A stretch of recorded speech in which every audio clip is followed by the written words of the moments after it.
లో ఉన్న నెగటివిటీతో ఆడియన్స్ అందరూ ఫైమాని ఎప్పుడు ఎలిమినేట్ చేద్దామని చూస్తుంటే మరొక వైపు ఫైమా మాత్రం ఎవిక్షన్ ఫ్రీ పాస్ ని గెలుచుకుని అందరికి ఒక షాక్ అయితే ఇచ్చేసింది. స్టార్ మా big boss season 6 11th week కి చేరుకుంది. హౌస్ లో ఉన్న టాప్ 10 కంటెస్టెంట్స్ మధ్యన ఎవిక్షన్ ఫ్రీ పాస్ కోసం బిగ్ బాస్ కాంపిటీషన్ ని పెట్టేశాడు.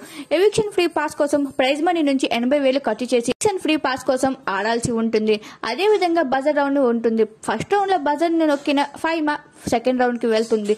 2 రౌండ్లలో జరగబోతున్న ఈ ఎవిక్షన్ ఫ్రీ పాస్ కోసం 2 రౌండ్లలో కూడా మంచి ఆటను చూపించి టఫ్ కాంపిటీషన్ ఇచ్చి మిగతా వాళ్ళ అందరినీ ఓడించి చివరికి ఫైమా ఎవిక్షన్ ఫ్రీ పాస్ ని గెలవబోతుంది. ఎవిక్షన్ ఫ్రీ పాస్ అనేది ఏ కంటెస్టెంట్ కైనా చాలా క్రూషియల్ గా ఉండబోతుంది. బిగ్ బాస్ సీజన్ 4 లో అవినాష్ తన కోసం యూజ్ చేస్తాడు. అదే సీజన్ 5 లో సన్నీ గెలుచుకుని అదే ఎవిక్షన్ ఫ్రీ పాస్ ని కాజల్ కోసం యూజ్ చేస్తాడు. మరి ఈసారి ఎవిక్షన్ ఫ్రీ పాస్ గెలుచుకున్న ఫైమా తన ఫ్రెండ్స్ కోసం ఆదిరెడ్డి లేదా రాజశేఖర్ కోసం యూజ్ చేస్తుందా లేదా తన కోసం ఎవిక్షన్ ఫ్రీ పాస్ ని యూజ్ చేస్తుందా? మీ ఒపీనియన్ కమెంట్స్ లో తప్పకుండా తెలియజేయండి. అదే విధంగా ఫైమా కాకుండా ఇంకెవరు గెలిచి ఉంటే బాగుంటుంది అనేది కూడా చెప్పండి.